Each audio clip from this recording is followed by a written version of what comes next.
Hi, good morning mga igat. We have another successful flight. Nakalusot na si Madam papuntang Australia. And I want to share another proof na kahit nga kasal ka pa sa Pinas, pwede ka makakuha ng visa. Alam nyo ba, yung nakuha niya, 1 year validity and every 3 months, in and out. Tapos, may 3-month study pa. Tapos, who knows, diba? Baka pwede na din siya mag-apply ng de facto. Tapos, kukuha na ng residency sa Australia. Ganun.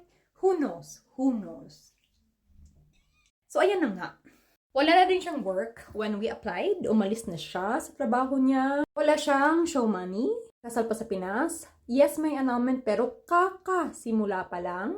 Kaya nga ito yung sabi ko sa inyo. If gusto niyo makausap yung lawyer ko, pwede din na i-contact niyo siya para may proof kayo na magpapaasikaso kayo ng annulment.